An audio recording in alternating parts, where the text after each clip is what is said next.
नमस्ते दोस्तों।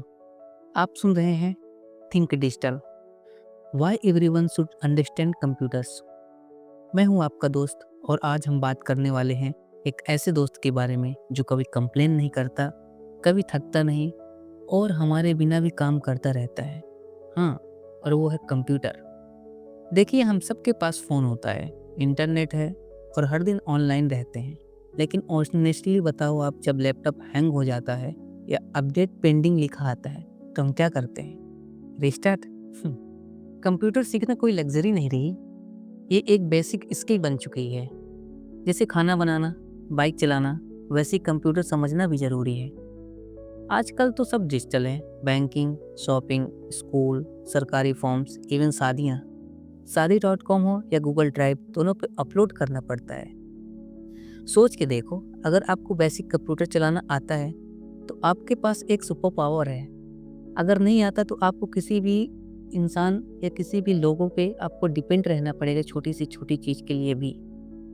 मुझे याद है एक इंसिडेंस, जब एक अंकल ने अपनी ईमेल आईडी का नाम रखा था ramesh123@gmail.com, पर @ सिंबल की जगह पे उन्होंने पूरा इंग्लिश में लिख दिया था और फिर बोल रहे थे कि पता नहीं क्यों मेरी जीमेल आईडी नहीं बन रही। तो देखा, समझ होना इम्पोर्टेंट है, वरना टेक्नोलॉजी हमेशा ज़्यादा इंटेलिजेंट लगती है।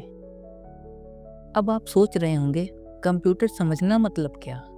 तो सिंपल लैंग्वेज में कंप्यूटर एक लॉजिक मशीन है। उसके लिए दुनिया सिर्फ 0 और 1 है। जैसे आपके लिए हाँ या ना, कंप्यूटर के लिए 1 या 0। अगर आप कंप्यूटर से बोलो चाय बना दो, वो बोलेगा डिफाइन चाय, इंग्रेडिएंट्स क्या हैं, टेम्परेचर कितना चाहिए। मतलब वो सब लॉजिकली सोचता है भाई। तो अगर हम कंप्यूटर के लॉजिक को समझ लें तो हम भी प्रॉब्लम सॉल्वर बन सकते हैं। हाँ, कोडिंग या एक्सेल फार्मूला कोई स्कैरी चीज़ नहीं, वो तो बस लॉजिक स्टेप्स हैं। जैसे आप कह रहे हो, अगर बिजली गई तो इन्वर्टर ऑन कर लेंगे और अगर इन्वर्टर भी गया तो सो जाएंगे।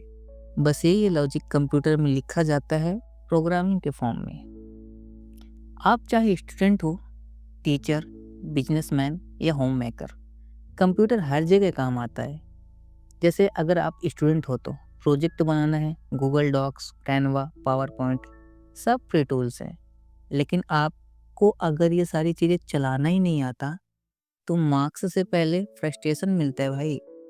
और अगर आप बिजनेसमैन हैं तो हर एक छोटी दुकान भी आज गूगल पे और एक्सेल से चलती है। अकाउंटिंग ऐप नहीं आती तो फिर नोटबुक ही आपका क्लाउड स्टोरेज है। अगर आप होम मेकर हैं तो online shopping, online bills, recipe on YouTube, सब कंप्यूटर लिटरेसी का भी पार्ट है। और जब पासवर्ड भूल जाते हैं ना, तो फॉरगेट पासवर्ड बटन भी हमारा सबसे बड़ा दोस्त होता है। आजकल बच्चे ना पहले यूट्यूब सर्च सीखते हैं, बाद में ABCD। और ऑनेस्टली बताऊं ना मैं, तो वो भी एक डिजिटल स्किल है। अब जब सब कुछ ऑनलाइन है तो सेफ्टी भी जरूरी है ना। किसी ने बोला कॉन्ग्रेचुलेशंस, आपको लॉटरी मिली है, और हमने लिंक पर क्लिक कर दिया। कंप्यूटर समझना मतलब ये भी समझना है कि कौन सा लिंक जेन्युइन है और कौन सा नहीं, कौन सा फ्रॉड है। तो इसका सल्यूशन क्या है? कैसे हम अपने ऊपर फ्रॉड करने से बचा सकते हैं खुद को? तो कुछ वही छोटी मोटी टिप्स फॉलो कर लिया करो। पहला, स्ट्रॉन्ग पासवर्ड रखो। और दूसरा, पब्लिक वाईफाई पे बैंकिंग मत करो। और तीसरा, हर तरह की OTP ना हर किसी को मत बताया करो, चाहे वो स्विगी वो डिलीवरी बॉय ही क्यों ना हो। एक स्मार्ट यूजर होना मतलब डिजिटल दुनिया में सेफ ही रहना है।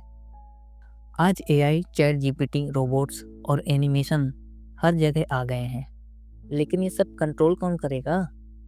वही लोग जिनको कंप्यूटर समझ आता है। आने वाले टाइम में जो डिजिटल सोच रखता है वही लीड करेगा। पहले हम कहते थे ना, जो इंग्लिश जानता है वही आगे बढ़ेगा। तो आज हम कह सकते हैं, दो तो जो डिजिटल जानता है वही फ्यूचर बनाता है। तो चाहे आप 15 साल के हो या 50, कंप्यूटर समझना कभी भी लेट नहीं होगा। तो दोस्तों, अगर आपको कंप्यूटर से डर लगता है या लगता है ये तो कॉम्प्लिकेटेड है, तो एक बात याद रखो, हर एक्सपर्ट भी ना कभी बिगिनर था। आज से 10 मिनट डेली निकालो, एक नई ऐप एक्सप्लोर करो, ऑनलाइन टूल्स ट्राई करो या एक यूट्यूब ट्यूटोरियल देखो। आप देखोगे आपका जो कॉन्फिडेंस है ना खुद ब खुद बढ़ेगा। डिजिटल दुनिया आपका इंतज़ार कर रही है, बस आपको सोच बदलनी है। अगर सोच आपकी डिजिटल होगी तो ज़िंदगी सिंपल होगी। तो दोस्तों, ये थी हमारी एक छोटी सी मिनी आइडिया बुक जिसका नाम है think digital, why everyone should understand computers. अगर आपको ये आइडिया बुक पसंद आई हो तो शेयर ज़रूर करना, क्योंकि जैसे ज्ञान बांटने से बढ़ता है वैसे डिजिटल सोच भी कॉन्टेजियस है। वैसे डिजिटल सोच भी ना कॉन्टेजियस है। तो चलिए मिलते हैं अपने नेक्स्ट किसी मोड़ पे। Thank you, bye bye.